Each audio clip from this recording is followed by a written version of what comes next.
Bad news, Lotus is killing off the Exige, the Elise and the Evora, but that's not necessarily a bad thing because the Elise has been around as long as me and the Evora has been around for 10 years and so has the Exige.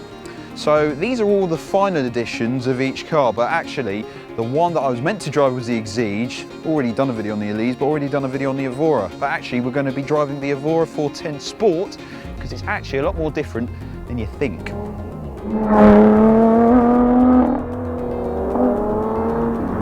Here we are in another Lotus Evora.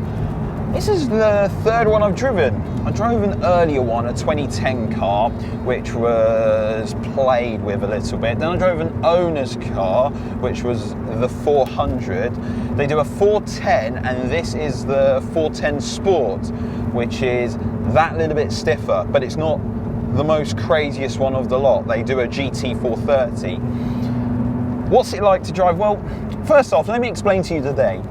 I was actually planning on driving the Lotus Exige, but I'll be honest with you, I think that's a car that we need to do a track video on. If I filmed it on the road, it wouldn't have made much sense, and I'll be honest with you, this is a much better car to drive fast on a country road than any other car in their range. I know the Elise is lovely, but this is the sweet spot of the Evora, and I just wish Lotus unveiled this car 5 or 6 years sooner, because I reckon this would have won magazine car tests back then. So what makes this car so special? Well, the engine. This V6 Camry Toyota lump, it's supercharged and it's the most usable 400 brake horsepower I have ever driven. First off, you've got to work this 6-speed gearbox, which is, if I'm honest, very notchy and doesn't like being rushed. It's one of the weak points of the car, one that I keep banging on about. It's a weak point in all Lotuses. But you get in it and visually you just feel so confident. At first you think, oh, I'm sitting so high up, but you're not, because the scuttle is so low, which means that placing a mid-engine sports car like this is so pleasant and it's so friendly on the limit. But also, we live in a world now of cars which are slowly becoming, well, electrified. Let's be honest, the internal combustion engine is coming to an end of its life in the next decade.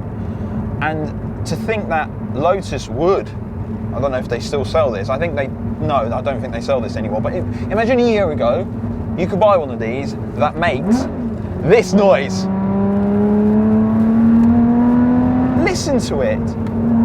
It sounds like it's straight piped. It's unreal, absolutely unreal. Let me explain to you a little bit about the day. So Lotus invited us down to have a go, so people like me, journalists, influencers, photographers, to have a go in their cars at the range. They hosted it at Caffeine and Machine. Great place, by the way, you need to go there. And basically the idea of it is you go out in the car, have a little bit of fun, go out in another one, have a little bit of fun, and see where it goes from there. Now my plan was to obviously do the Exige, but that car is so stiff and so up and ready. I only jumped in this because the person who went out in the Exige took a little bit too long. So I thought, do you know what, I'll hop in the Evora 410. Very pleasant car, really nice. But then I hopped into the Sport thinking that it was going to be a little bit too busy, the ride was going to be a bit too choppy. In fact, it's the sweet spot. The suspension is the right amount of firmness and the right amount of suppleness. It's bang on, so bang on, and the faster you go, the better it gets. The steering as well, where it felt a little bit too light in the 410 and other previous Evoras, this one just feels really good. And the chassis, it's that lovely blend of, you can do long road trips in it, but it's not a compromise. It feels like a sports car. But one thing I love about this car is the engine and the drama and the noise and the fact that you've got to listen to this lovely V6. People say that V6s sound boring. You've got to try one of these. You absolutely got to try one of these. Like I said, I wish this car came out a little bit sooner, because if I'm honest, it does feel old. Well, it came out in 2009, didn't it? But if you think of it, across the Evora's life, it's, well, let's be honest, when it first came out, it always felt a bit underpowered, not quite there. Then they did the S. Then they did a few other bits, but they still wasn't quite sorted. But just as it comes right to the end of its life, in fact, let's be honest, there will be an all-new Evora, it starts to make sense. Drawbacks, well, you won't be impressed by the interior. The indicator stalks are straight out of a Mark 6 Fiesta, so is the key. There's quite a few bits that remind you of other cars. To me, that it doesn't bother me that much. I'm more concentrating on the driving experience. I love the steering. I love, you know, the tactile feel of the gearbox. That's the thing you're going to be spending more of the time grabbing hold of: the steering wheel, the gearbox. Another issue which I mentioned in the previous Evora, obviously, apparently Lotus have to map the engine for emissions, but it's sometimes a bit of a struggle to do heel and toe.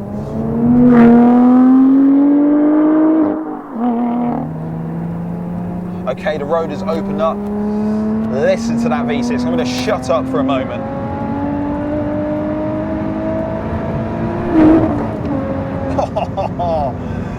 It's great, and because it's supercharged, you get that lovely build. In fact, you've got different driving modes. You've got sport, race, but weirdly, the exhaust button's back to front. You sometimes think it's on, but it's not. But when you do have it in the halfway house mode, you get to hear a little bit of that supercharger whine, and then all of a sudden you get that lovely bark of the V6, and it goes. It really does go. And like I said, the faster you go, the better it gets, and you never feel like you're going too fast. And what I mean by like that is a lot of modern sports cars nowadays, if I'm honest, you're pushing it to the point where you're like, oh, I need to really slow down. With this, you can use second and third gear and hardly ever break the speed limit. I promise you, it's just so nice. And this V6 has got a lovely crescendo all the way to the top of the RPM rev range. Remember what I said about the gearbox and the fact that heeling and towing can be a little bit tricky? In fact, in many respects, I quite like that.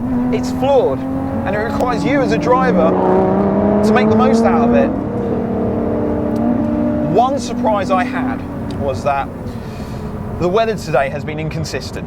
It was raining, then it was sunny, then it was raining, and when we took the car and took it to this road, in between it was, you know, we had standstill water, and to me it felt like that I was on Michelin Pilot Sport 4S's, to then find out that Thomas said no, Sid, he was on Michelin Pilot Sport Cup 2s. I don't know if this is a new technology generation of Cup 2. This ain't a promotion, because if I'm honest, I've not had the best experiences with those tyres. I think they wear out too quickly and they cost too much. But if this is a new version of it, I think it's really, really good. I wonder how well it will cope once it's down to, like, you know, 2-3 mil of tread. There is one drawback, and that's the price. This car costs £86,000, and it's a lot of money.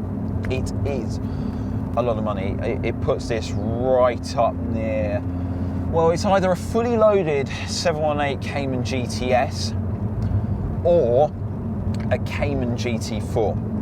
Now, I used to own a Cayman GT4, and I'll be honest with you, it's a great track car. As a road car, it's a little bit compromised.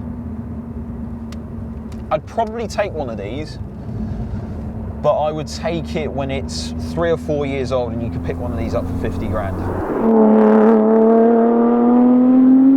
If you can get one of these for 50, 65,000 pounds, do it, because it's the last new car that doesn't feel new and just feels so fluid and natural and just, yeah, right, really good. I mean, Lotus, they hit the nail on the head with this one. They really have, really, really have. And do you know what? In this silver, I think it looks quite good with the carbon bits as well. And even with those black wheels, once it's got a bit of dirt on it looks quite menacing. I like it. I really do like it a lot. Right, that's it. It's a short and sweet video of the Lotus Evora 410 Sport. Hopefully you like it. If you do, please hit the like button. Please comment. Let me know what you think of the 410 Sport. I quite like it.